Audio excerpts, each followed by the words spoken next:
En la cena familiar, mi hija dijo, la escritura está firmada.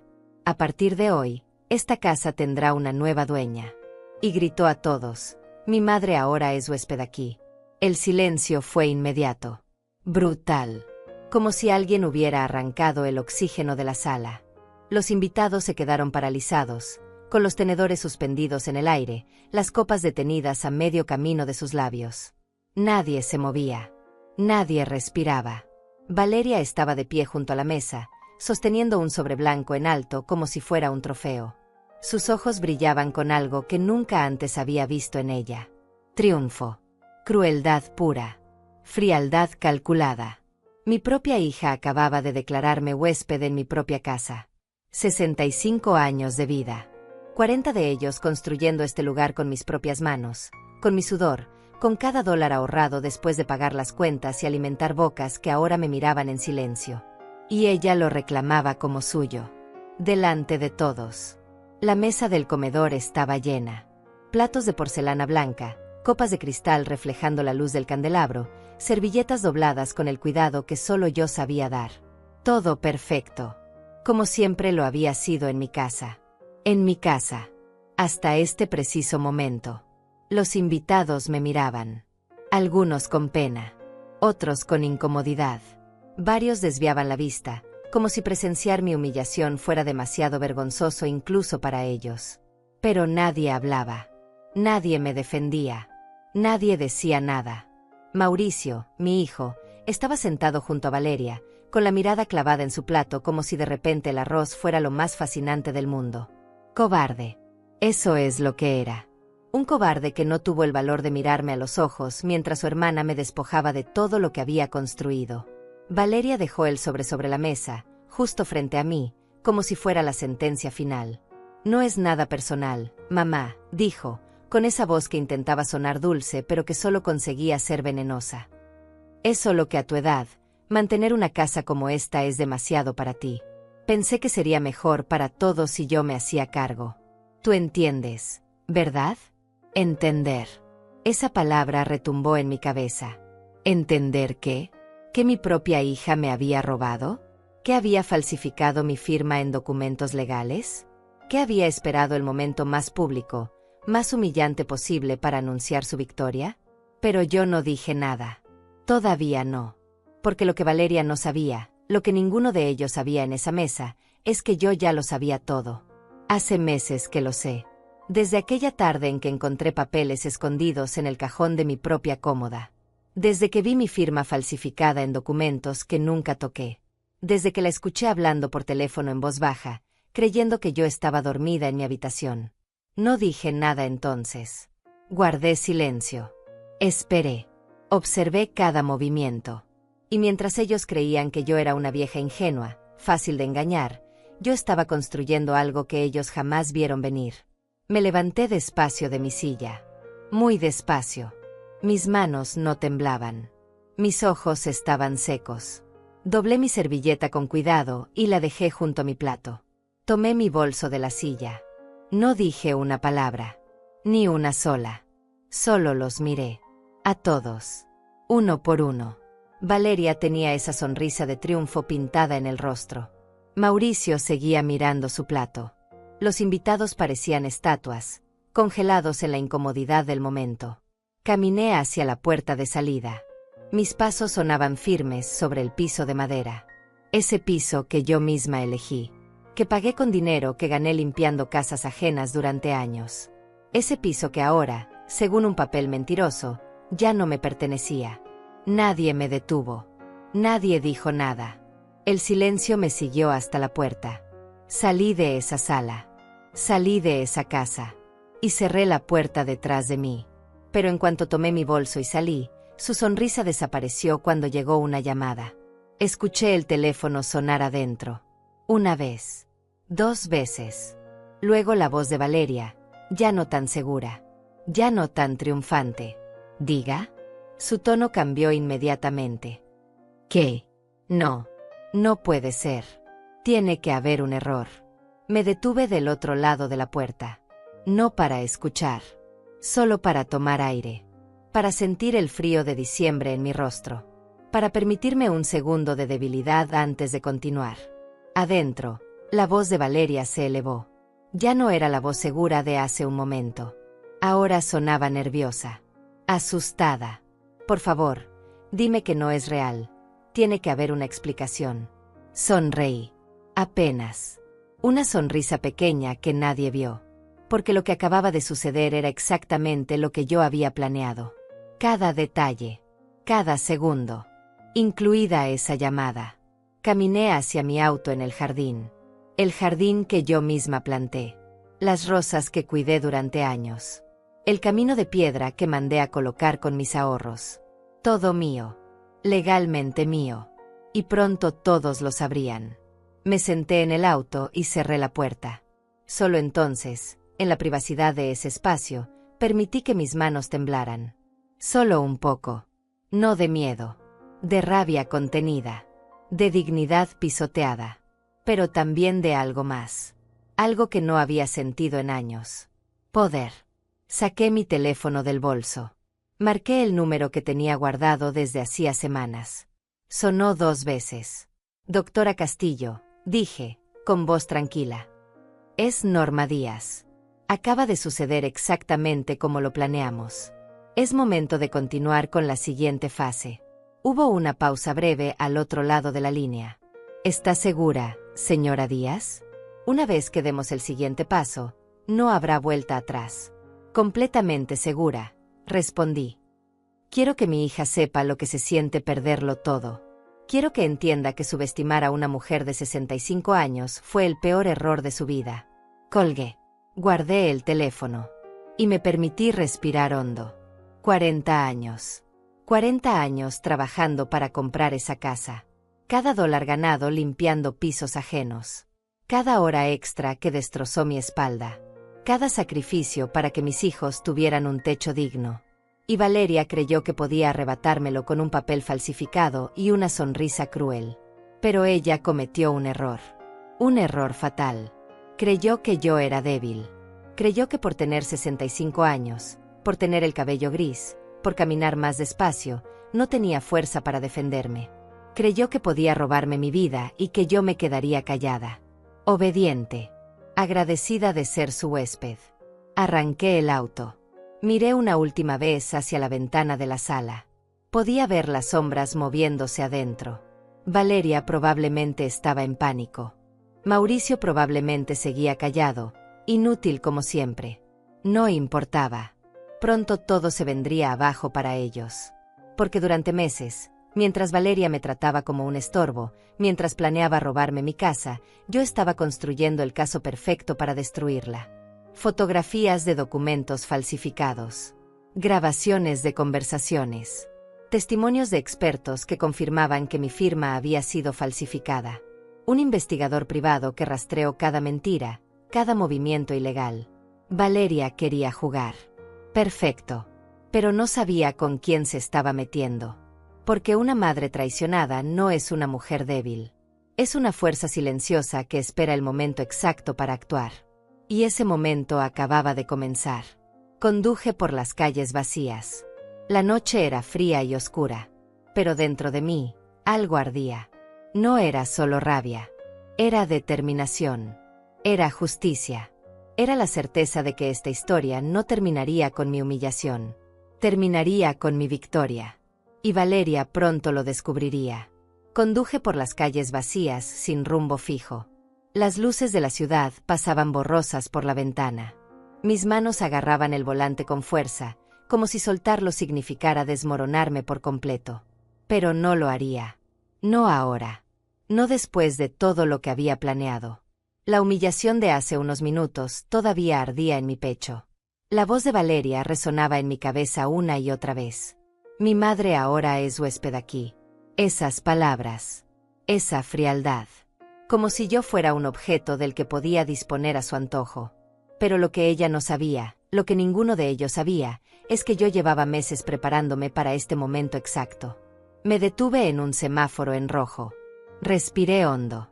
1, 2, 3 veces. Cerré los ojos por un instante y me forcé a recordar. A volver al momento en que todo comenzó. al momento en que me di cuenta de que mi propia hija me estaba traicionando. Fue hace 6 meses.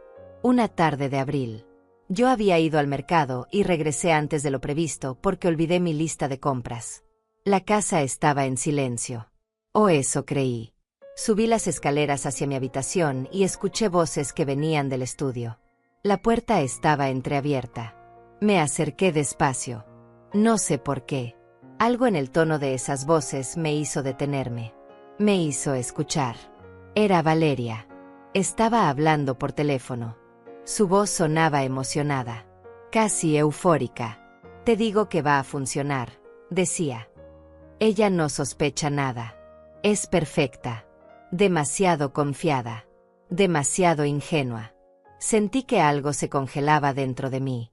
Solo necesito que hagas lo que te pedí, continuó Valeria. Falsifica la firma en los documentos del notario. Hazlo limpio. Nadie va a revisar esos papeles hasta que sea demasiado tarde. Mi corazón dejó de latir por un segundo. ¿Falsificar mi firma? ¿De qué estaba hablando? Una vez que tengamos la escritura a mi nombre, ella no podrá hacer nada, dijo Valeria, riendo. Y si intenta reclamar, la haremos quedar como una vieja senil que no sabe lo que dice. Nadie le creerá. A su edad, es fácil hacerla ver como alguien que ya no está en sus cabales. Las palabras me golpearon como puños. Cada una de ellas. Vieja senil. No está en sus cabales. Mi propia hija hablaba de mí como si fuera basura que necesitaba descartar. Me alejé de esa puerta en silencio. Bajé las escaleras con cuidado. Salí de la casa sin hacer ruido. Me senté en el jardín, en la banca de madera que mi esposo construyó antes de morir, y dejé que la realidad me alcanzara. Mi hija me estaba robando. Mi propia sangre. La niña que amamanté. La niña que cuidé cuando tuvo fiebre durante noches enteras. La niña a la que le enseñé a leer, a escribir, a ser buena persona. Esa niña ahora era una mujer que planeaba destruirme. Lloré. Lloré como no había llorado desde la muerte de mi esposo. Pero después de las lágrimas vino algo diferente. Algo más frío. Más calculado. Rabia. No la rabia que grita y rompe cosas. No la rabia que pierde el control. Sino la rabia que piensa. Que planea. Que espera el momento perfecto para actuar. Me sequé las lágrimas. Me puse de pie. Y tomé una decisión. Si Valeria quería jugar sucio, perfecto. Pero yo jugaría más inteligente. Esa misma tarde fui al banco. Saqué copias de todos los documentos relacionados con la casa. Escrituras originales. Comprobantes de pago. Todo lo que demostraba que esa propiedad era mía y solo mía. Lo guardé todo en una caja de seguridad que abría mi nombre en otro banco. Un lugar donde Valeria nunca pensaría buscar. Luego contraté a un investigador privado. Me costó $500 solo por la primera consulta. Dinero que saqué de mis ahorros personales. Le expliqué la situación. Le di nombres. Fechas. Todo lo que sabía. Señora Díaz, me dijo el investigador, un hombre de unos 50 años con mirada seria, lo que me está contando es un delito grave. Falsificación de documentos. Fraude. Si logramos probarlo, su hija podría ir a prisión. Quiero que lo pruebe, respondí, sin dudar. Quiero cada detalle. Cada movimiento que haga. Cada persona con la que se comunique. Todo. Él asintió. Le costará alrededor de $3,000 el servicio completo. ¿Está dispuesta a pagarlo? $3,000. Era casi todo lo que me quedaba de mis ahorros. Dinero que había guardado para emergencias. Para mi vejez. Para no ser una carga para nadie. Estoy dispuesta, dije. Y así comenzó todo. Durante los siguientes meses viví una doble vida. Por fuera era Norma Díaz, la madre amable, la abuela cariñosa, la mujer mayor que horneaba galletas los domingos y preguntaba por la vida de sus hijos. Por dentro era otra persona. Una estratega. Una cazadora esperando el momento exacto para atrapar a su presa. El investigador me traía informes cada semana. Fotografías de Valeria reuniéndose con un hombre en cafeterías. Grabaciones de conversaciones donde planeaban cada detalle del robo. Documentos que demostraban cómo habían falsificado mi firma en múltiples ocasiones. Cada informe me destrozaba un poco más. Pero también me hacía más fuerte. Descubrí que Mauricio estaba involucrado. Mi hijo. Mi bebé. El niño tímido que lloraba cuando lo dejaba en la escuela. Ahora era cómplice de su hermana. No tenía el coraje de liderar el plan, pero tampoco tuvo el coraje de detenerlo. Simplemente se quedó callado. Y el silencio, aprendí, es otra forma de traición. También descubrí por qué lo hacían. Deudas. Valeria tenía deudas enormes. Tarjetas de crédito al límite. Préstamos que no podía pagar. Había vivido por encima de sus posibilidades durante años, comprando cosas que no necesitaba para impresionar a gente que no le importaba. Y ahora necesitaba dinero desesperadamente. Mi casa valía aproximadamente $400,000. Si lograba ponerla a su nombre, podría venderla o hipotecarla para saldar sus deudas. Y yo, su madre, sería el sacrificio necesario para su rescate financiero. Patético. Un día, el investigador llegó con algo más. Algo que lo cambió todo. Señora Díaz, dijo, entregándome un sobre, encontramos esto. Es una copia del documento que presentaron en el notario. La firma es claramente falsa. Contraté a un perito calígrafo que puede testificar en corte que esa no es su firma. Abrí el sobre. Ahí estaba. El documento fraudulento. Mi supuesta firma al final. Pero no era mi firma. Era una imitación burda. Cualquier experto podría verlo. También tenemos algo más, continuó el investigador. El notario que supuestamente certificó este documento no existe. El número de registro es falso. Usaron el nombre de un notario que murió hace 3 años. Es un fraude completo. Sentí que algo se encendía dentro de mí. No era solo rabia ahora. Era certeza. Tenía todo lo que necesitaba para destruirlos. ¿Qué debo hacer ahora? Pregunté. Necesita un abogado, respondió. Uno bueno. Yo conozco a alguien. Se llama Margarita Castillo. Es excelente en casos de fraude familiar. Si alguien puede ayudarla, es ella. Contacté a la doctora Castillo esa misma semana. Era una mujer de unos 40 años, de mirada inteligente y voz firme. Le mostré todo. Cada documento. Cada fotografía. Cada grabación. Ella revisó todo en silencio durante casi 1 hora. Luego me miró directamente a los ojos. Señora Díaz, tiene un caso sólido. Muy sólido. Pero necesito preguntarle algo importante. ¿Está preparada para las consecuencias? Su hija irá a prisión. Su hijo podría ser considerado cómplice. Esto destruirá a su familia. Ellos destruyeron a mi familia primero, respondí, sin dudar. Yo solo quiero justicia. La doctora Castillo asintió. Entonces vamos a dársela. Elaboramos un plan. Esperaríamos a que Valeria hiciera su movimiento final. La dejaríamos creer que había ganado. Y entonces, cuando estuviera más confiada, más segura de su victoria, la derribaríamos. El elemento sorpresa es crucial, explicó la doctora Castillo.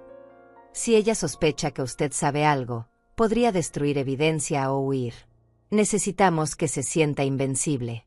Que crea que ya ganó. Así que esperé. Actué. Fingí. Seguí siendo la madre amable. La abuela que preguntaba por sus nietos. La mujer mayor que necesitaba ayuda para abrir frascos. Me volví invisible. Insignificante.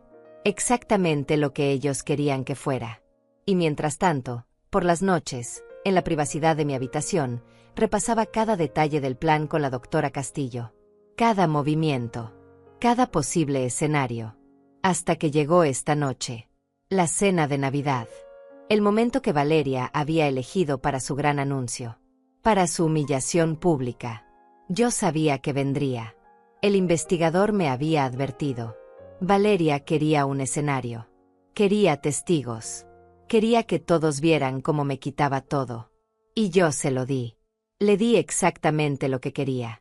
Ahora, sentada en mi auto, con el teléfono en la mano después de hablar con la doctora Castillo, sentí algo que no había sentido en meses. Paz.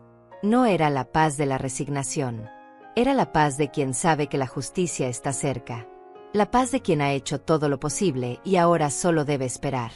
Arranqué el auto nuevamente. No volvería a esa casa esta noche. Tenía una habitación reservada en un hotel modesto al otro lado de la ciudad. Un lugar donde podía pensar. Donde podía descansar antes de lo que vendría. Porque mañana comenzaría la verdadera batalla. Y esta vez, yo tendría todas las armas. La habitación del hotel era pequeña y sencilla. Una cama individual con sábanas blancas, un escritorio de madera gastada, una ventana que daba a la calle iluminada por farolas. Nada lujoso. Nada innecesario. Solo un espacio donde podía respirar sin sentir que las paredes me aplastaban. Me senté en el borde de la cama. Las manos todavía me temblaban ligeramente. No de miedo. De algo más profundo. De años de emociones contenidas que ahora amenazaban con desbordarse. Miré mi teléfono. 3 llamadas perdidas de Mauricio. 2 mensajes de Valeria. No los abrí. No todavía. Primero necesitaba recordar. Necesitaba volver al principio. A entender cómo llegamos hasta aquí. Cerré los ojos y dejé que la memoria me llevara. Todo comenzó hace 40 años. Yo tenía 25. Acababa de casarme con Roberto, un hombre bueno que trabajaba en una fábrica de muebles. Vivíamos en un apartamento rentado de 2 habitaciones en un barrio donde los gritos de los vecinos se escuchaban a través de las paredes delgadas. Valeria nació un año después. Mauricio 2 años más tarde. 2 niños hermosos que llenaron mi vida de propósito. Pero también de preocupación. Porque ese apartamento era demasiado pequeño. Demasiado ruidoso. Demasiado inestable para criar una familia. Recuerdo la noche en que Roberto y yo decidimos que necesitábamos una casa propia. Estábamos sentados en la pequeña cocina, con las cuentas del mes extendidas sobre la mesa. Él fumaba un cigarrillo. Yo sumaba números en un cuaderno. No podemos seguir así, dije. Los niños necesitan un jardín. Un lugar donde puedan jugar sin molestar a nadie. Roberto suspiró. Aplastó el cigarrillo en el cenicero. Una casa cuesta dinero que no tenemos, Norma. Apenas nos alcanza para pagar la renta. Entonces conseguiremos más dinero, respondí. Encontraré otro trabajo. 2 trabajos si es necesario. Y eso fue exactamente lo que hice. Durante los siguientes 15 años trabajé incansablemente. Por las mañanas limpiaba casas en barrios ricos donde las mujeres me trataban como si fuera invisible. Por las tardes trabajaba en una lavandería.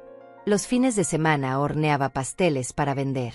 Cada dólar que ganaba, después de pagar la renta y la comida y la ropa de los niños, lo guardaba en una lata vieja que escondía debajo del fregadero. $5 aquí, $10 allá. A veces solo centavos. Pero con el tiempo, esos centavos se convirtieron en billetes. Roberto hacía horas extra en la fábrica. Llegaba a casa con las manos llenas de astillas y el rostro cansado. Pero nunca se quejaba.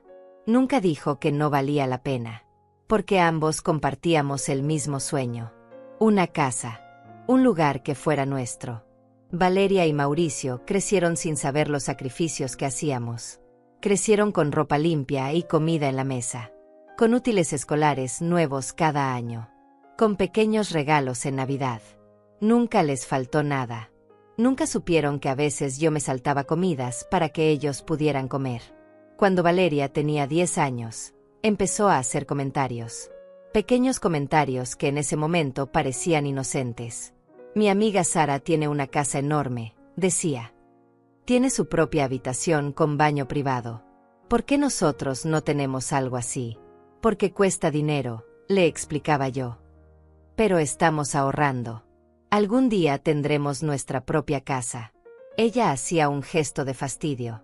Todos mis amigos tienen casas. Solo nosotros vivimos en este apartamento horrible. Sus palabras me dolían. Pero me recordaban por qué trabajaba tanto. Porque me destrozaba la espalda limpiando pisos ajenos. Para que algún día mis hijos no tuvieran que sentirse avergonzados de su hogar. Mauricio era diferente. Más callado. Más conformista. Nunca se quejaba del apartamento. Nunca pedía cosas que no podíamos darle. Pero tampoco preguntaba por nuestros sacrificios. Simplemente vivía en su propio mundo, ajeno a todo. Pasaron los años. La lata debajo del fregadero se llenó. La vaciamos en una cuenta de banco. La cuenta creció lentamente. Muy lentamente. Pero creció. Cuando Valeria tenía 15 años, empezó a cambiar. Se volvió más demandante. Más materialista. Quería ropa de marca. Zapatos caros. Cosas que veía en sus amigas. Cosas que nosotros no podíamos pagar. Todos en la escuela tienen teléfonos nuevos, decía. ¿Por qué yo tengo que usar este viejo? Porque el que tienes funciona perfectamente, respondía Roberto.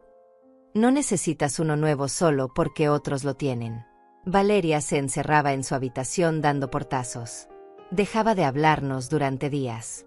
Nos castigaba con su silencio hasta que eventualmente cediéramos y le compráramos algo. No siempre lo que pedía, pero algo. Así aprendió a manipularnos. Con berrinches. Con silencio. Con lágrimas falsas. Y nosotros, queriendo ser buenos padres, queriendo que fuera feliz, caíamos una y otra vez. Mauricio observaba todo en silencio. Nunca pedía nada. Pero tampoco defendía nada. Era un espectador pasivo de su propia familia. Cuando Valeria cumplió 18 años, finalmente logramos nuestro objetivo. Después de 15 años de ahorro, de sacrificio, de trabajo agotador, teníamos suficiente dinero para el enganche de una casa. Recuerdo el día en que fuimos a verla. Era una casa modesta en un barrio tranquilo. 3 habitaciones, 2 baños, un pequeño jardín con espacio suficiente para plantar flores. Nada lujoso. Pero era perfecta. ¿Esta es la casa?, preguntó Valeria, mirándola con desprecio. Es tan pequeña. Es nuestra, respondí, sintiendo una punzada en el pecho. Y es todo lo que pudimos conseguir con nuestro esfuerzo. Ella suspiró dramáticamente. Esperaba algo mejor. Pero compramos la casa de todas formas. Costó $200,000. Pagamos $50,000 de enganche. Dinero que nos había tomado 15 años juntar. Y sacamos una hipoteca por el resto. El día que nos mudamos lloré de felicidad. Finalmente teníamos un hogar. Un lugar que nadie podría quitarnos. O eso creía. Los primeros años en la casa fueron buenos. Roberto y yo trabajábamos para pagar la hipoteca. Valeria terminó la preparatoria y empezó la universidad. Mauricio siguió siendo callado y distante, pero parecía contento. Plantamos flores en el jardín. Pintamos las paredes. Llenamos cada rincón de esa casa con nuestro amor. Con nuestra historia. Con nuestro sudor. Valeria trajo a sus amigos ocasionalmente. Siempre se disculpaba por lo pequeña que era la casa. Siempre hacía comentarios sobre cómo sus amigos vivían en lugares mejores. Pero vivía ahí. Comía ahí. Dormía en una cama que nosotros le proporcionamos. Cuando Roberto murió hace 5 años, el mundo se detuvo para mí. Un ataque al corazón. Rápido. Sin advertencia. Un día estaba ahí, riendo en la cocina. Al día siguiente estaba en un ataúd. Valeria lloró en el funeral. Mauricio también. Pero sus lágrimas se secaron rápido. Volvieron a sus vidas en cuestión de semanas. Yo me quedé sola en esa casa, rodeada de recuerdos y silencio. Pagué el resto de la hipoteca con el seguro de vida de Roberto. Finalmente, después de 20 años, la casa era completamente mía. Sin deudas. Sin pagos pendientes. Mía. Pensé que eso me daría paz. Y lo hizo. Por un tiempo. Pero entonces empezaron los cambios en Valeria. Visitaba la casa con más frecuencia. Hacía preguntas sobre documentos. Sobre mi testamento. Sobre mis planes a futuro. Mamá, a tu edad deberías pensar en estas cosas, decía. ¿Qué pasaría con la casa si algo te sucediera? La casa se dividirá entre tú y Mauricio cuando yo muera, respondía. Está todo en mi testamento. Pero eso no parecía suficiente para ella. Quería más. Quería control. Quería la casa ahora. No cuando yo muriera. Ahora. Empezó a visitarme más seguido. A revisar mis cosas. A hacer comentarios sobre lo difícil que debía ser para mí mantener la casa sola. Quizás deberías considerar venderla, sugería. Podrías mudarte a un apartamento más pequeño, más fácil de mantener. No voy a vender mi casa, respondía firmemente. Esta casa es todo lo que tengo de tu padre, todo lo que construimos juntos. Ella sonreía, pero era una sonrisa fría. Solo piénsalo, mamá. Es por tu bien. Por mi bien. Esas palabras siempre sonaban como amenaza disfrazada de preocupación. Los comentarios se volvieron más frecuentes, más insistentes. Valeria empezó a traer folletos de residencias para adultos mayores, de apartamentos pequeños, de lugares donde personas como yo podían vivir con menos responsabilidades. Mira este lugar, mamá, decía, mostrándome fotografías. Tienen enfermeras las 24 horas. Actividades recreativas. No tendrías que preocuparte por nada. No necesito enfermeras, respondía. Estoy perfectamente bien. Pero ella insistía, una y otra vez, hasta que dejé de escucharla, hasta que sus visitas se convirtieron en algo que temía en lugar de disfrutar. Y entonces encontré los papeles, los documentos falsificados. Y todo cobró sentido. No era preocupación lo que motivaba sus visitas. Era codicia. Pura y simple codicia. Abrí los ojos. La habitación del hotel seguía igual. Pequeña. Silenciosa. Segura. Miré mi teléfono nuevamente. 4 llamadas perdidas de Mauricio ahora. 3 mensajes de Valeria. Los abrí. El primer mensaje decía, mamá, necesitamos hablar. Por favor, contesta. El segundo, no sé por qué te fuiste así. Todo esto es por tu bien. El tercero, llámame ahora mismo. Borré los mensajes sin responder. Ya no tenía nada que decirles. Las palabras habían terminado. Ahora solo quedaban acciones. Y mañana, esas acciones comenzarían. Desperté temprano. La luz gris del amanecer entraba por la ventana del hotel. Había dormido poco. Tal vez 3 o 4 horas. Pero no importaba. Mi mente estaba clara. Más clara de lo que había estado en meses. Me duché. Me vestí con ropa sencilla. Un pantalón negro y una blusa gris. Nada llamativo. Nada que atrajera atención. Recogí mi cabello en un moño simple. Me miré en el espejo del baño. La mujer que me devolvía la mirada no era la misma que había salido de esa cena hace unas horas. Había algo diferente en sus ojos. Algo más duro. Más decidido. Tomé mi bolso y salí del hotel. El aire frío de la mañana me golpeó el rostro. Las calles estaban casi vacías. Solo algunos trabajadores madrugadores caminaban hacia sus empleos. La ciudad todavía dormía. Conduje hasta una cafetería pequeña en el centro. Pedí un café negro y me senté en una mesa junto a la ventana. 10 minutos después, la doctora Castillo entró por la puerta. Era una mujer de presencia firme. Cabello oscuro recogido en una cola. Traje sastre impecable. Maletín de cuero en la mano. Se sentó frente a mí sin sonreír. Buenos días, señora Díaz, dijo. ¿Cómo se encuentra? Lista, respondí. Lista para hacer lo que sea necesario. Ella asintió.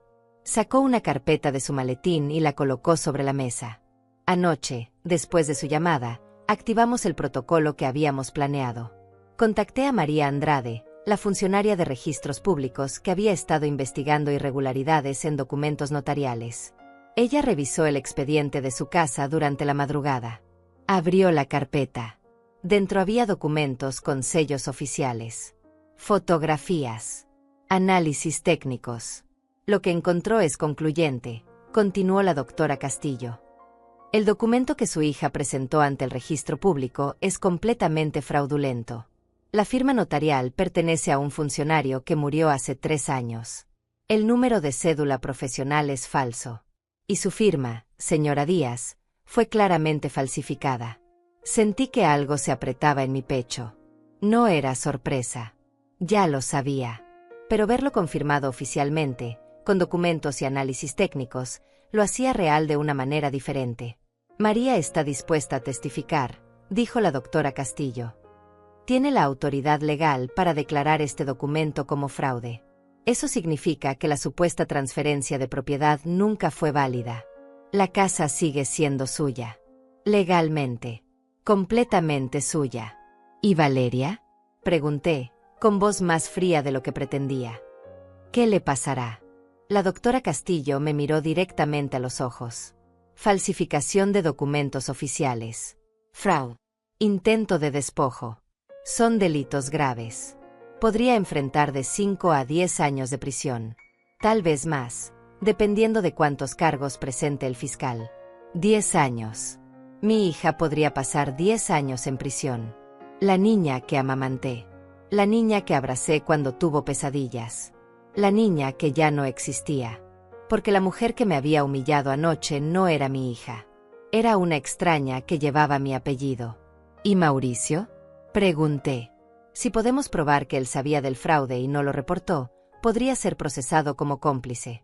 Pero hasta ahora solo tenemos evidencia circunstancial de su participación. Podría salir con una pena menor.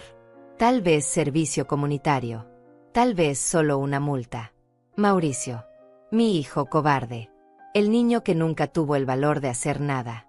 Ni para bien ni para mal. Simplemente dejaba que las cosas sucedieran a su alrededor. Necesito que me confirme algo, señora Díaz, dijo la doctora Castillo, cerrando la carpeta.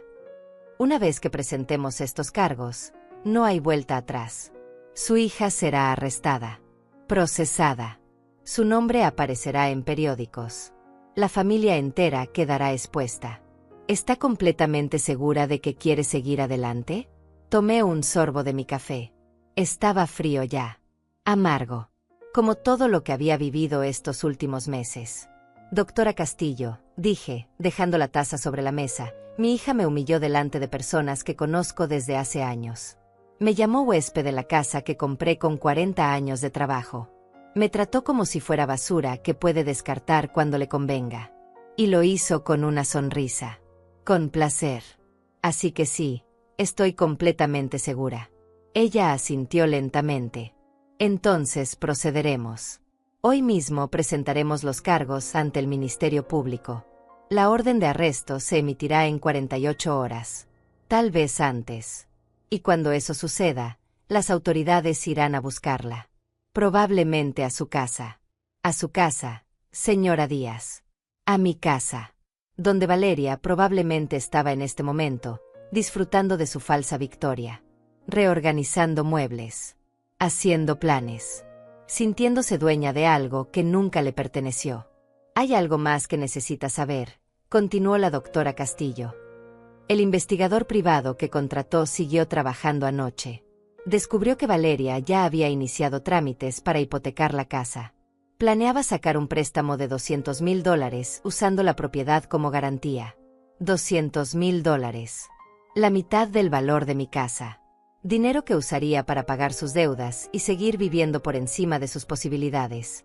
Y cuando no pudiera pagar esa hipoteca, el banco se quedaría con mi casa. Con mi vida entera. Afortunadamente, agregó la doctora, el banco detectó irregularidades en los documentos y detuvo el proceso. Pero si no hubiéramos actuado ahora, eventualmente habría encontrado la manera de hacerlo. De destruir todo lo que usted construyó. Cerré los ojos por un momento. Respiré hondo. Cuando los abrí, la decisión estaba tomada. Completamente. Sin dudas. Hágalo, dije. Presente los cargos. Que la arresten. Que enfrente las consecuencias de lo que hizo. La doctora Castillo guardó los documentos en su maletín. Hay una cosa más. Una estrategia que sugiero, si está de acuerdo. En lugar de que las autoridades vayan directamente a arrestarla, podríamos organizar un encuentro. Una confrontación controlada donde usted pueda estar presente. Donde ella tenga que enfrentar la verdad frente a usted. Y frente a las autoridades. ¿Por qué haría eso? Pregunté. Porque el impacto psicológico será mayor. Porque ella necesita ver que usted no es la víctima indefensa que creyó. Que todo este tiempo, mientras ella planeaba destruirla, usted estaba construyendo su defensa. Ese momento de realización, señora Díaz, será su verdadera venganza. Venganza. Esa palabra sonaba fuerte. Oscura. Pero también necesaria. ¿Cuándo? Pregunté. Dentro de 2 días. Le pediré a Valeria que venga a mi oficina con el pretexto de revisar unos documentos relacionados con la propiedad. Ella pensará que es parte de su plan, que está avanzando en su fraude. Pero cuando llegue, las autoridades estarán esperándola. Y usted también. Asentí. Perfecto.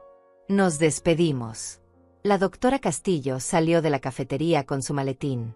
Yo me quedé sentada unos minutos más, mirando por la ventana. Las calles empezaban a llenarse de gente.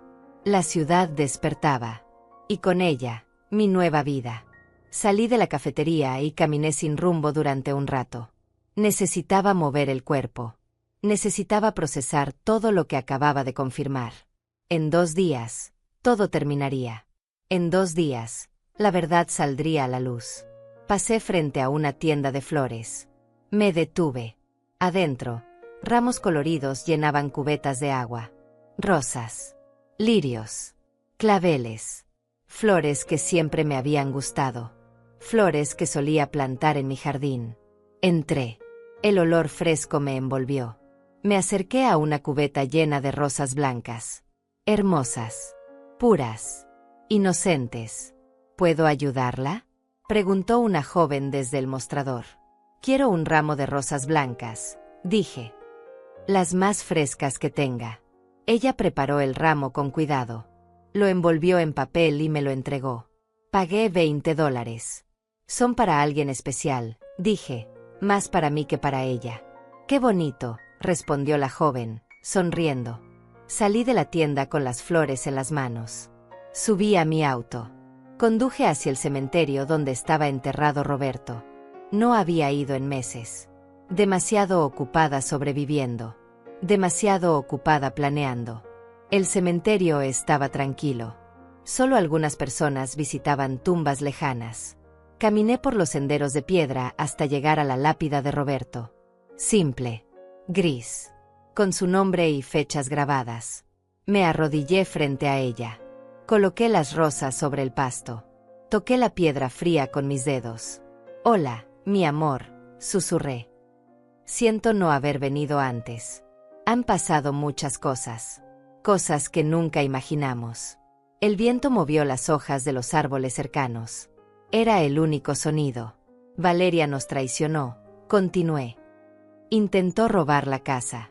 Nuestra casa. La que construimos juntos durante tantos años. Pero no voy a dejar que se salga con la suya. No voy a dejar que destruya todo lo que logramos. Sentí que las lágrimas comenzaban a formarse. Pero esta vez no las detuve.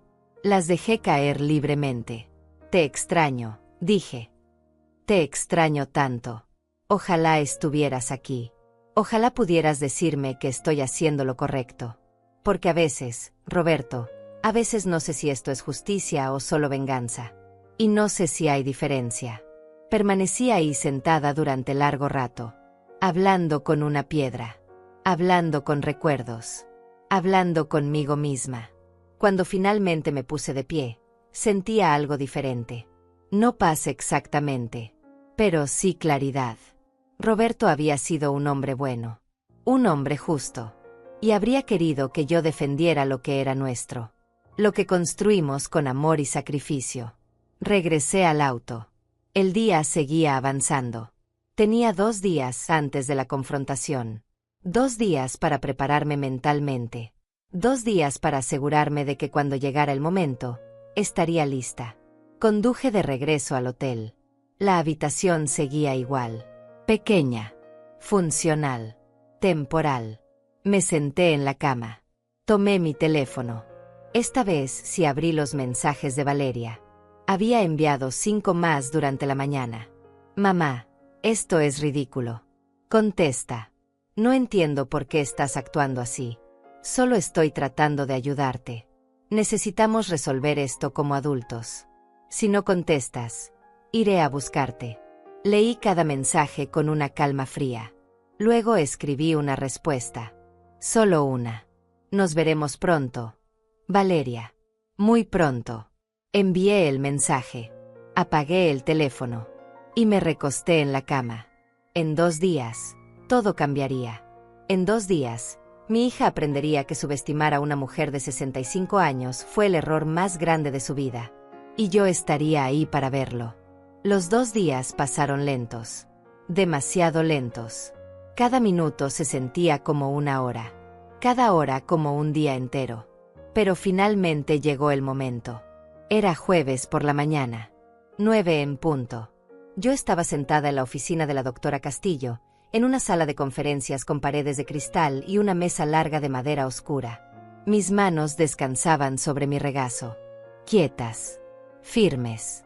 La doctora Castillo estaba de pie junto a la ventana, hablando en voz baja con 2 agentes de la policía judicial.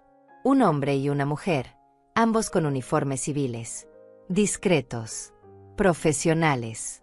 Llegará en cualquier momento, dijo la doctora, mirando su reloj. Le dije que necesitábamos revisar unos documentos finales para completar el registro de la propiedad. Ella cree que es solo un trámite rutinario. Sentí que algo se movía en mi estómago. No era nerviosismo exactamente.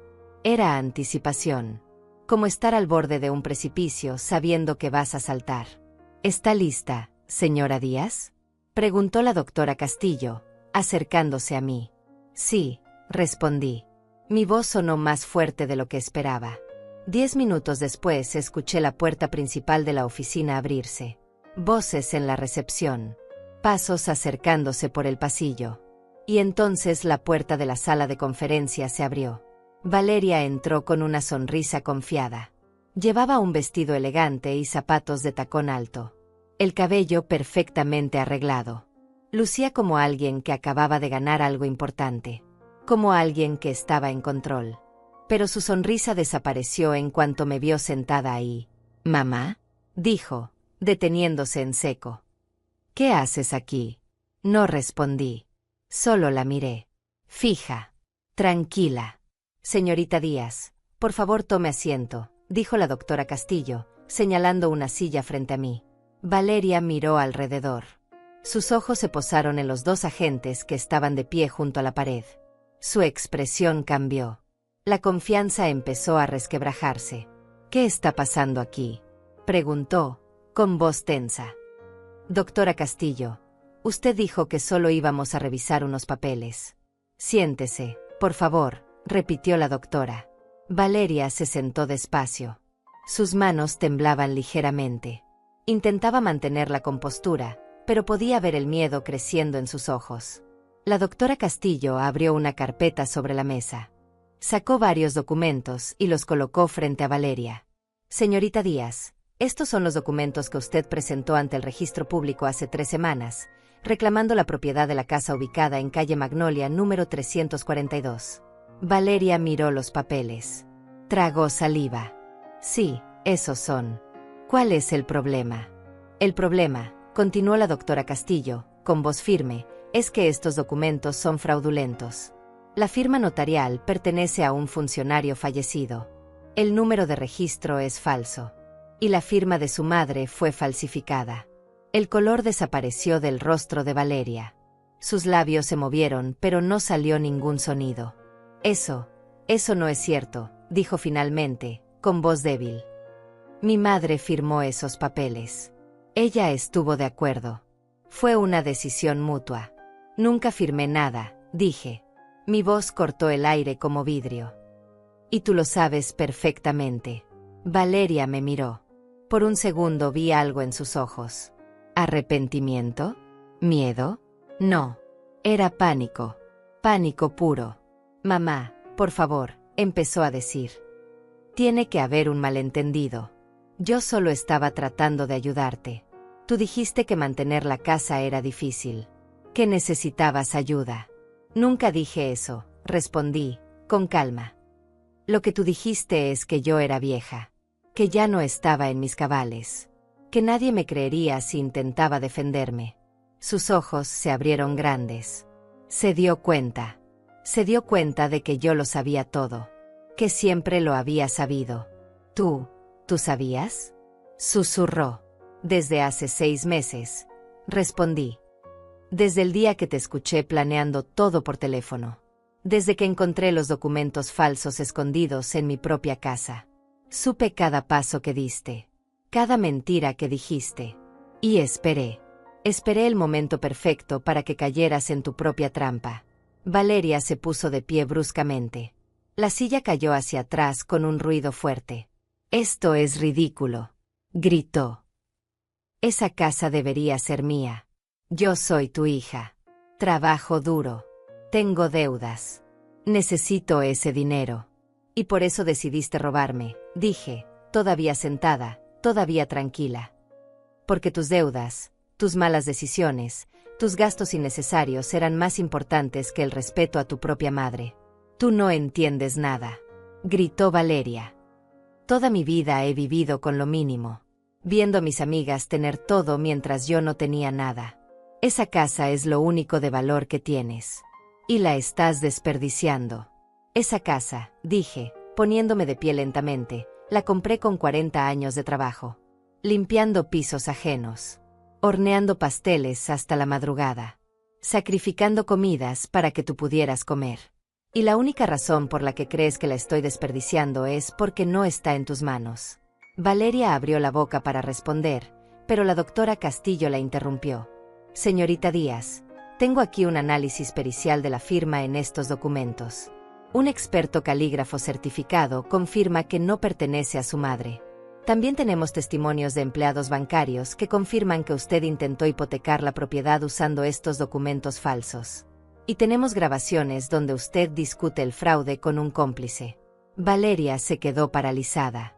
Su rostro pasó del rojo de la ira al blanco del terror. Esto no puede estar pasando», murmuró. La doctora Castillo hizo una señal a los agentes. Ellos se acercaron. «Valeria Díaz», dijo el agente masculino, «queda arrestada por los delitos de falsificación de documentos oficiales, fraude y tentativa de despojo. Tiene derecho a permanecer en silencio. Tiene derecho a un abogado». Valeria retrocedió, chocando contra la pared. «No», gritó. «Mamá, por favor. Diles que esto es un error. Diles que no es verdad». Me acerqué a ella, lentamente, hasta quedar frente a frente. La miré a los ojos. Esos ojos que alguna vez fueron los de mi niña, que ahora eran los de una extraña. «Valeria», dije, con voz baja pero firme, «tuviste muchas oportunidades de decir la verdad, de hacer lo correcto, de ser la hija que crié. Pero elegiste esto. Elegiste la mentira, el robo, la traición. Y ahora enfrentarás las consecuencias. Por favor», suplicó, con lágrimas corriendo por su rostro. «Por favor, no hagas esto. Soy tu hija, tu única hija». «Mi hija murió el día que decidió robarme», respondí. «La persona que veo ahora es una criminal. Y los criminales van a prisión». Los agentes la tomaron de los brazos. Le colocaron las esposas. Ella lloraba, gritaba, suplicaba. «Mamá, por favor. Lo siento mucho». Pero yo no dije nada más. Solo la observé mientras se la llevaban. Sus gritos se fueron apagando conforme la alejaban por el pasillo. Y luego, silencio. Me quedé de pie en esa sala de conferencias, sola con la doctora Castillo. Mis piernas temblaban. Mis manos también. No de miedo, de liberación. «¿Está bien, señora Díaz?», preguntó la doctora. «Sí», respondí. «Estoy bien». Y era verdad. Por primera vez en 6 meses, estaba bien. Salí de la oficina de la doctora Castillo con las piernas todavía temblando. El sol de mediodía golpeaba fuerte sobre la acera. La ciudad seguía su ritmo normal. Autos pasando. Gente caminando apurada hacia sus trabajos. Nadie sabía lo que acababa de suceder en ese edificio. Nadie sabía que había enviado a mi propia hija a la cárcel. Me senté en una banca frente a la oficina. Necesitaba un momento. Solo un momento para procesar todo. Para entender que lo que había planeado durante meses finalmente se había cumplido. Mi teléfono vibró. Era un mensaje de Mauricio. Finalmente había decidido dar señales de vida. «Mamá, acabo de enterarme de lo que pasó con Valeria. Necesitamos hablar urgentemente. Esto es un malentendido terrible. Por favor, tienes que retirar los cargos». Ella es tu hija. Somos tu familia. Leí el mensaje 2 veces. Luego lo borré sin responder. Mauricio no merecía una respuesta. No después de haberse quedado callado mientras su hermana planeaba destruirme. No después de ser cómplice con su silencio. Me puse de pie y caminé hacia mi auto. Pero antes de subirme, tomé una decisión. No iba a regresar al hotel. Era momento de volver a mi casa. A mi verdadera casa. El camino fue extraño. Conocía cada calle, cada esquina. Había vivido en ese vecindario durante 20 años. Pero ahora todo se sentía diferente. Como si estuviera viendo el mundo con ojos nuevos. Cuando llegué a la calle Magnolia, mi corazón empezó a latir más rápido. Ahí estaba. Mi casa. Con sus paredes color crema. Con el jardín que yo misma había plantado. Con las ventanas que Roberto instaló con sus propias manos. Estacioné el auto frente a la entrada. Antes de bajar, me quedé sentada unos minutos mirando la fachada. Esta casa guardaba tantos recuerdos. El día que nos mudamos. Las navidades con los niños pequeños corriendo por la sala. Las tardes de domingo en el jardín. Los últimos años con Roberto, planeando nuestro retiro juntos.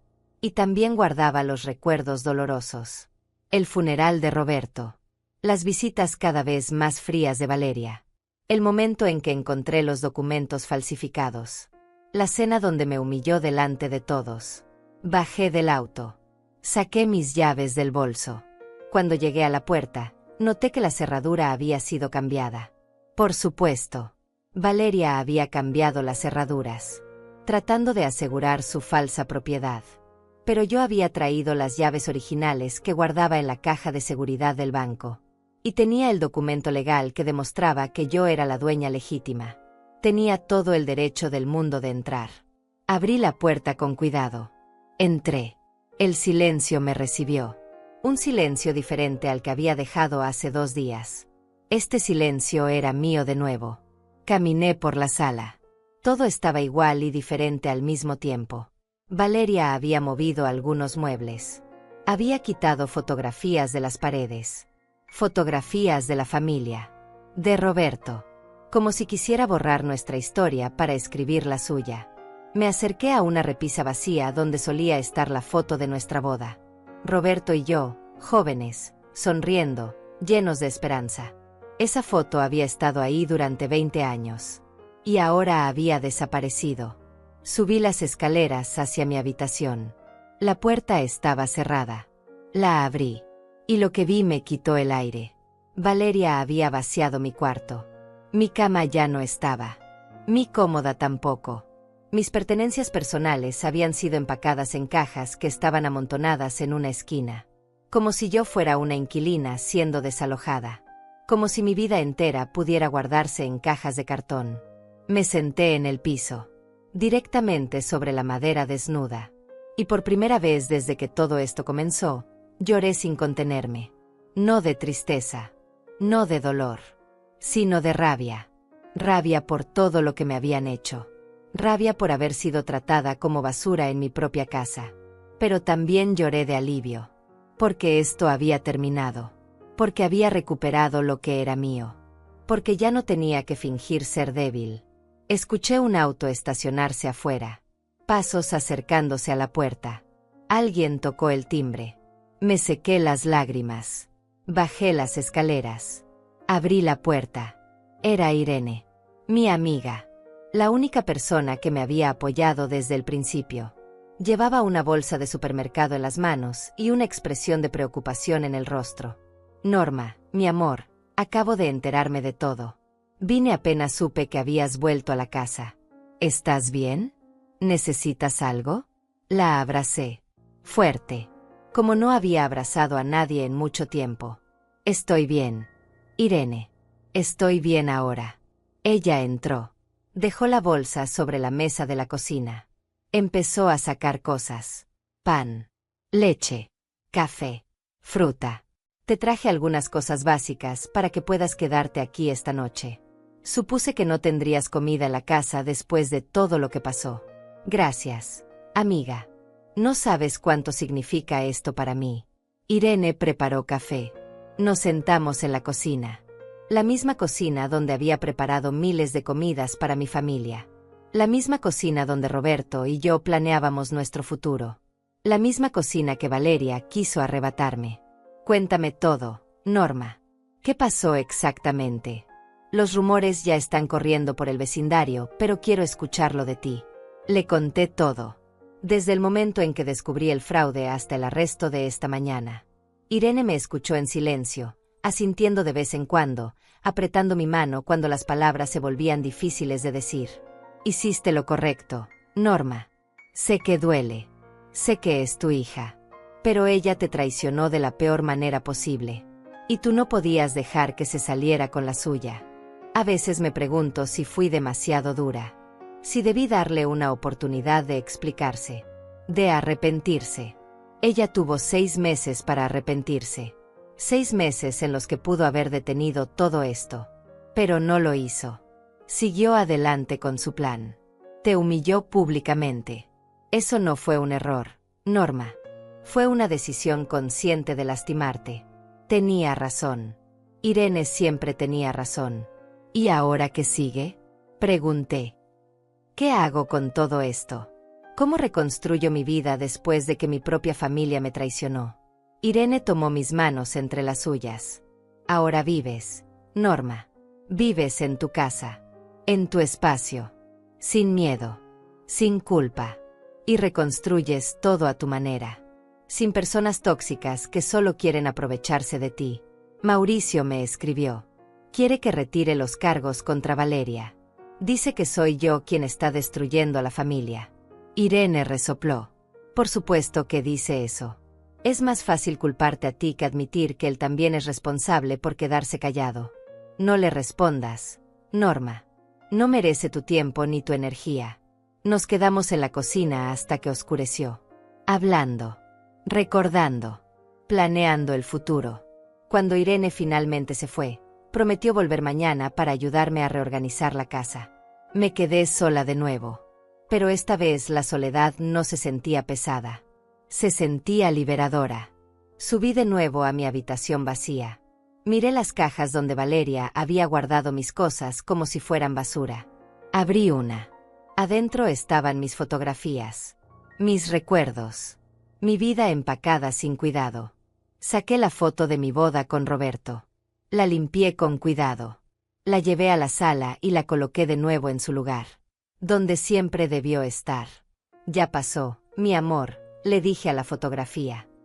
Ya pasó todo. Nuestra casa está a salvo. Nuestra historia está a salvo. Me senté en el sofá. Mi sofá. En mi sala. En mi casa. Y por primera vez en 6 meses, me sentí en paz. Mañana vendría el resto. Los trámites legales. Las consecuencias. Las conversaciones difíciles.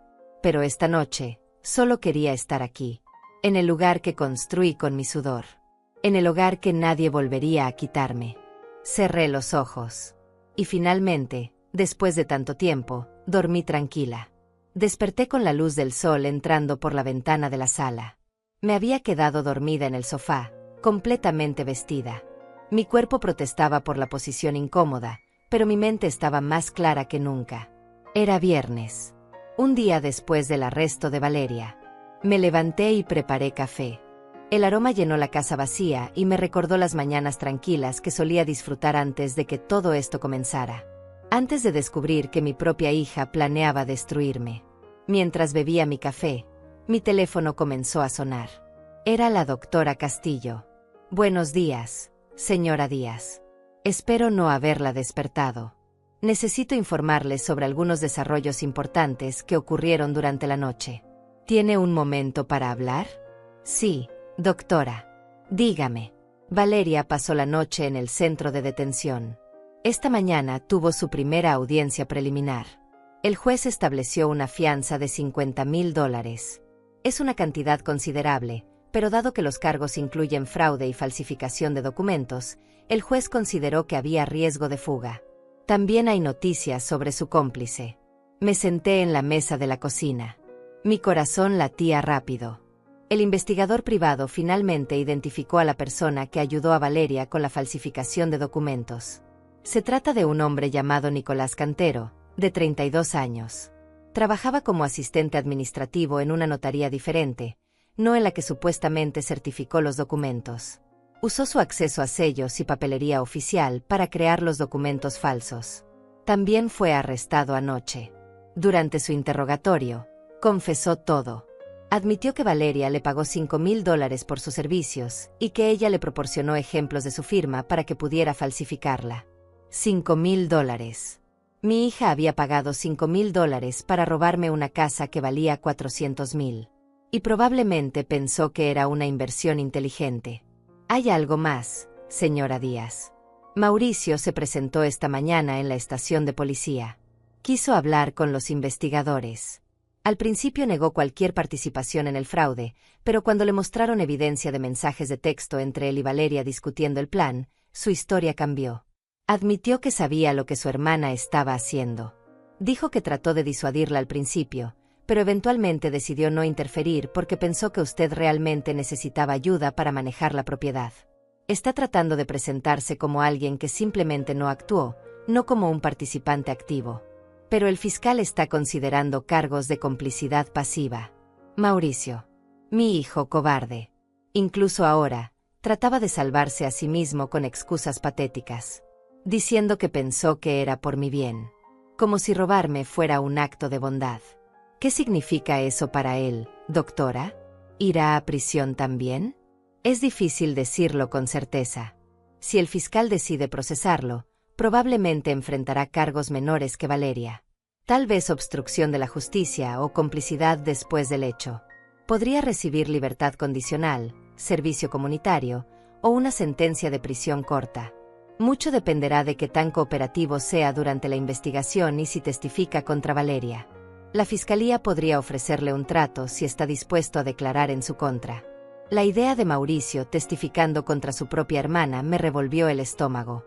Pero luego recordé que ambos habían estado dispuestos a traicionarme sin pensarlo 2 veces. La lealtad familiar claramente no significaba nada para ellos cuando el dinero estaba involucrado.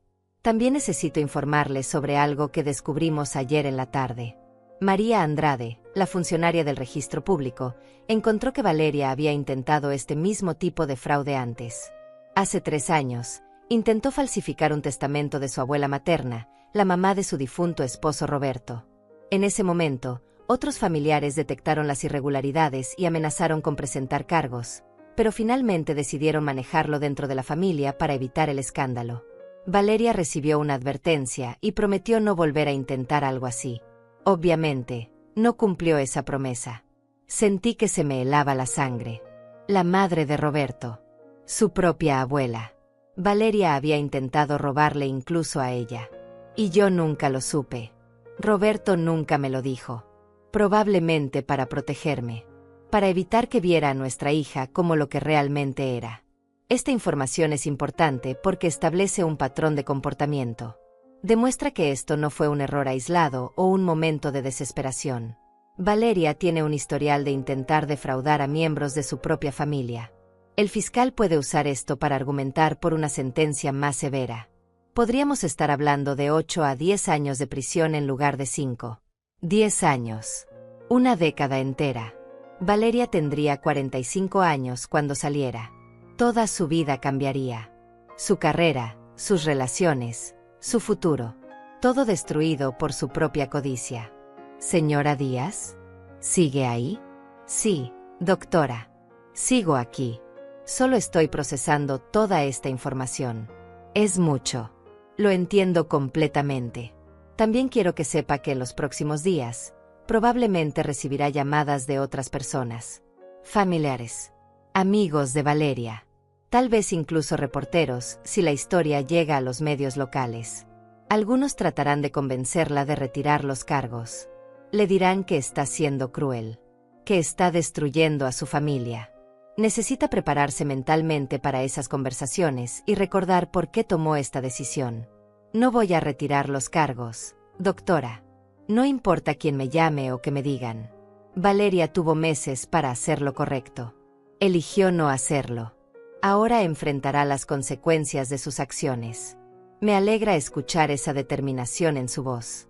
Muchas madres en su situación eventualmente ceden a la presión familiar y retiran los cargos. Pero eso solo perpetúa el ciclo de abuso. Su hija necesita aprender que las acciones tienen consecuencias, incluso cuando se cometen contra la propia familia. Terminamos la llamada. Me quedé sentada en la cocina durante largo rato, mirando mi taza de café ya frío, pensando en todo lo que la doctora Castillo me había dicho. Pensando en la abuela de Valeria, quien probablemente había sufrido la misma traición que yo, pero había elegido el silencio. No iba a cometer ese error. No iba a proteger a Valeria de las consecuencias de sus acciones, solo porque compartíamos sangre. Ella había hecho su elección. Ahora yo hacía la mía. El timbre sonó. Miré por la ventana. Era Irene, tal como había prometido. Abrí la puerta y ella entró cargando bolsas de supermercado. Buenos días, querida. Te traje más provisiones y también algunas cosas para ayudarte a reorganizar la casa. No puedes seguir viviendo rodeada de cajas como si fueras una refugiada en tu propio hogar. Pasamos el día juntas reorganizando mi habitación. Irene había traído sábanas nuevas, toallas frescas y pequeñas decoraciones para hacer que el espacio se sintiera acogedor de nuevo. Mientras trabajábamos, le conté sobre la llamada de la doctora Castillo, sobre el historial de Valeria, sobre Mauricio tratando de salvarse a sí mismo. Esa niña siempre fue problemática, Norma. Recuerdo cuando era adolescente, cómo manipulaba situaciones para conseguir lo que quería. Tú y Roberto siempre fueron demasiado indulgentes con ella. Pensaban que estaban siendo buenos padres al darle todo. Pero lo que realmente necesitaba eran límites, consecuencias. Y ahora finalmente las está recibiendo, aunque 20 años demasiado tarde. Tenía razón. Siempre habíamos sido blandos con Valeria, cediendo a sus berrinches, comprando su amor con regalos que no podíamos pagar, creyendo que si le dábamos suficiente, eventualmente aprendería a valorar lo que tenía. Pero solo aprendió a querer más. Al caer la tarde, mi habitación finalmente se veía como un hogar otra vez. La cama estaba hecha con sábanas limpias. Mis fotografías estaban de vuelta en su lugar. Mis pertenencias organizadas con cuidado. Ya no parecía un espacio del que alguien me estaba expulsando. Era mío de nuevo. Irene se fue cuando oscureció, prometiendo volver pronto. Me quedé sola en mi casa silenciosa. Pero era un silencio diferente ahora. No era el silencio pesado de la traición. Era el silencio tranquilo de un nuevo comienzo. Me preparé una cena simple. Sopa y pan tostado. Comí en la mesa de la cocina, mirando por la ventana hacia el jardín que necesitaba atención. Mañana comenzaría a trabajar en él. A quitar las malas hierbas. A podar las plantas descuidadas. A traer vida de vuelta a este espacio. Así como estaba trayendo vida de vuelta a mí misma. Pasaron 3 semanas. 3 semanas de silencio legal mientras el caso de Valeria avanzaba por el sistema judicial. 3 semanas en las que recibí exactamente las llamadas que la doctora Castillo había predicho. Primos lejanos que nunca me visitaban me llamaron para decirme que estaba siendo demasiado dura. Amigas de Valeria aparecieron en mi puerta rogándome que retirara los cargos. Incluso recibí una carta de la madre del cómplice de Valeria, ese tal Nicolás Cantero, suplicándome que tuviera compasión. A todos les di la misma respuesta. No iba a retirar nada. Los cargos se mantendrían. La justicia seguiría su curso. Mauricio intentó visitarme 2 veces. La primera vez no le abrí la puerta. La segunda vez llamó a la policía alegando que estaba preocupado por mi bienestar. Los oficiales llegaron, verificaron que estaba perfectamente bien, y le advirtieron que no volviera sin mi permiso.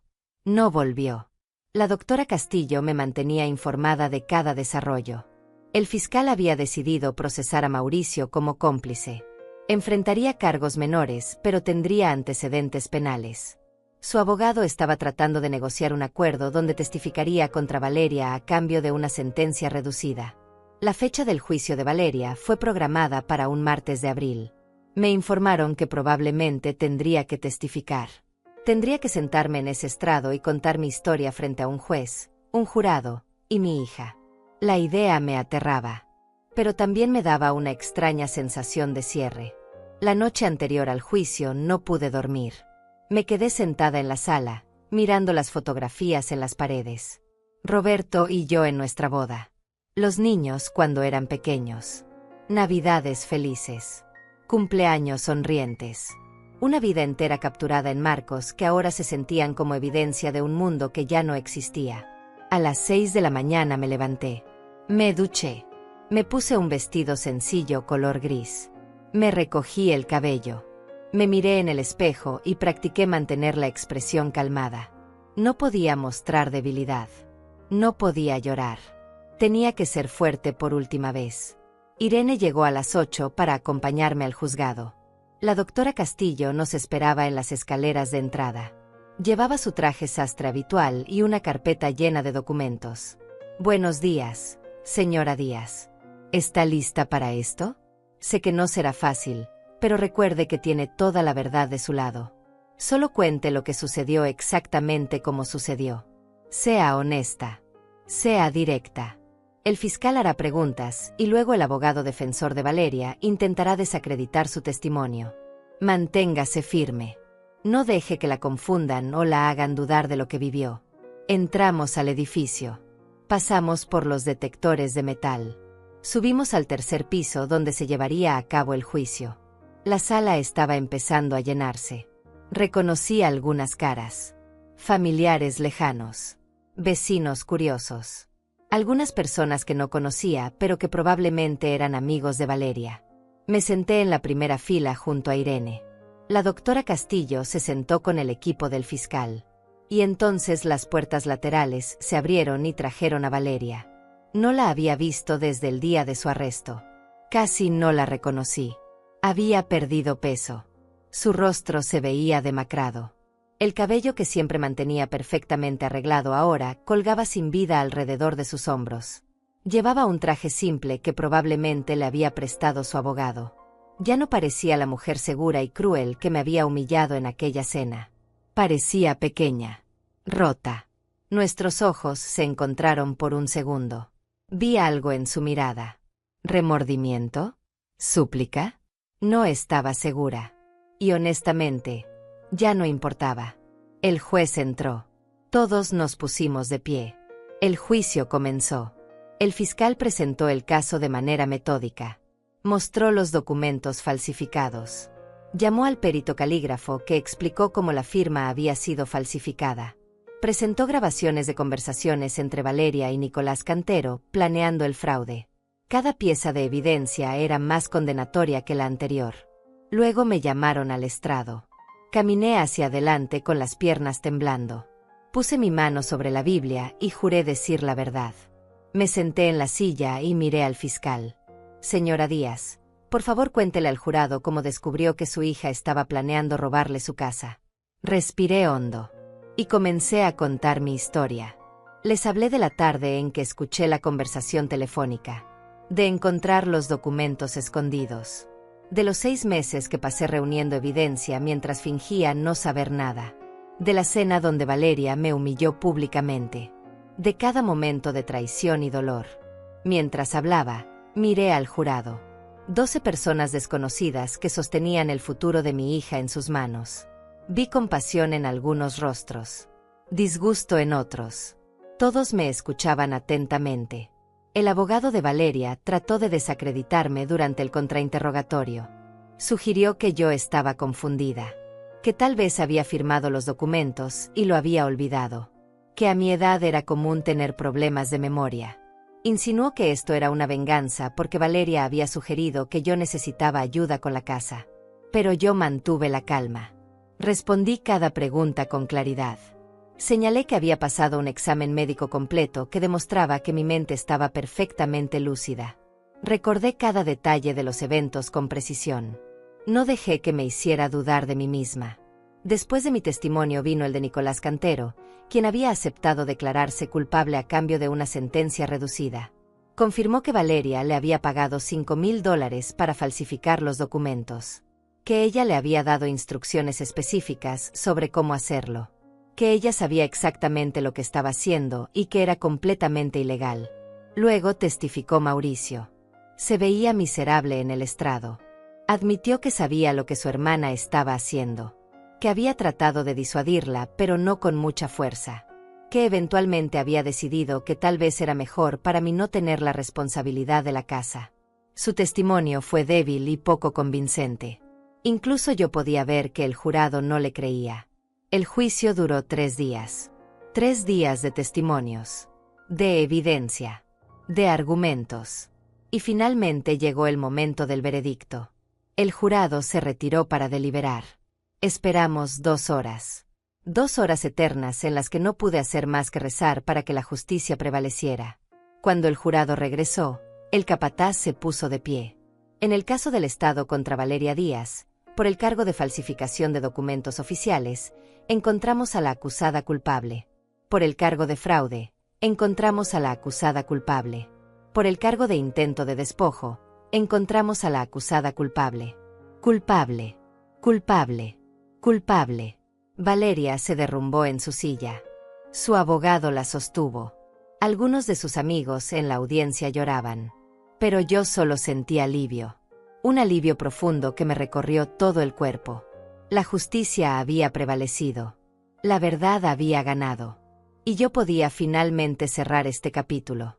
La sentencia llegó 2 semanas después del veredicto. El juez condenó a Valeria a 8 años de prisión. No hubo libertad condicional. No hubo reducción de sentencia. 8 años completos por haber traicionado a su propia madre. Mauricio recibió 2 años de libertad condicional y 300 horas de servicio comunitario. Su nombre quedó manchado con antecedentes penales. Su reputación destruida. Ninguno de los dos volvió a contactarme después de la sentencia. Han pasado 6 meses desde entonces. 6 meses en los que he aprendido a vivir de nuevo. A respirar sin el peso de la traición aplastándome el pecho. A caminar por mi casa sin sentir que alguien me la va a arrebatar. El jardín está floreciendo otra vez. Planté nuevas rosas donde las viejas se habían marchitado. Puse un banco nuevo junto al árbol que Roberto plantó hace años. Por las tardes me siento ahí con una taza de té y observo cómo el sol se pone detrás de las montañas. Irene me visita seguido. A veces cocinamos juntas. Otras veces solo nos sentamos en silencio, disfrutando de la compañía sin necesidad de palabras. Ella fue mi única aliada cuando todos los demás me fallaron. Nunca olvidaré eso. La doctora Castillo se convirtió en algo más que mi abogada. Se convirtió en una amiga. Me llama cada pocas semanas para ver cómo estoy. Me invitó a unirme a un grupo de apoyo para mujeres mayores que han sido víctimas de abuso financiero familiar. Al principio dudé, pero finalmente fui. Escuchar las historias de otras mujeres que pasaron por situaciones similares me hizo sentir menos sola, menos avergonzada. Me di cuenta de que esto le sucede a más personas de las que imaginamos. Y que hablar de ello es el primer paso para sanar. Algunos vecinos dejaron de hablarme. Dicen que fui demasiado cruel con mi propia hija. Que una madre verdadera habría perdonado. Pero también hay otros que me apoyan. Que entienden que lo que hice no fue venganza sino justicia. Que reconocen la valentía que se necesita para defender lo que es tuyo incluso cuando la persona que te lo quita lleva tu sangre. Recibí una carta de Valeria hace 2 meses. La primera comunicación desde el juicio. La abrí con manos temblorosas. Dentro había 3 páginas escritas a mano. Palabras sobre arrepentimiento. Sobre cómo finalmente entendía lo que había hecho. Sobre cómo el tiempo en prisión le había dado perspectiva. Terminaba preguntándome si algún día podría perdonarla. Leí la carta 2 veces. Luego la guardé en un cajón. No la respondí. Tal vez algún día lo haga. Tal vez algún día pueda encontrar en mi corazón el espacio para el perdón. Pero ese día no es hoy. Y tal vez nunca llegue. Y está bien. Perdonar no es obligatorio, especialmente cuando la herida es tan profunda. Esta casa ya no es solo un edificio para mí. Es un símbolo. Un recordatorio de que soy más fuerte de lo que nadie pensó. De que puedo sobrevivir a la peor traición y salir del otro lado con la cabeza en alto. De que la edad no es debilidad. La experiencia no es fragilidad. Y el cabello gris no significa que pueda ser pisoteada sin consecuencias. Me paro frente al espejo algunas mañanas y veo a una mujer diferente de la que era hace un año. Las arrugas son las mismas. El cabello plateado sigue ahí. Pero hay algo nuevo en mis ojos. Una dureza que no existía antes. Una certeza de mi propio valor que nadie puede quitarme. Esta casa no es solo mía. Es lo que queda de la mujer que era y el comienzo de la mujer en la que me he convertido. Es el refugio que construí con sudor y lágrimas. Es el legado que protegí cuando todos pensaron que era demasiado débil para luchar. Es la prueba de que una mujer de 65 años puede ser subestimada pero nunca derrotada. Cada mañana me despierto en mi cama, en mi habitación, en mi casa. Y eso es suficiente. Más que suficiente. Es todo lo que necesito. La familia que tenía se rompió. Pero en su lugar encontré algo más valioso. Me encontré a mí misma. Encontré mi fuerza. Encontré mi voz. Y descubrí que a veces, para salvar lo que más importa, tienes que estar dispuesta a perderlo todo. Valió la pena. Cada lágrima. Cada noche sin dormir. Cada momento de duda. Valió la pena porque ahora soy libre. Libre de la culpa. Libre de la manipulación. Libre de vivir mi vida según las expectativas de otros. Esta casa es mía. Esta vida es mía. Y nadie, nunca más, me quitará lo que me pertenece.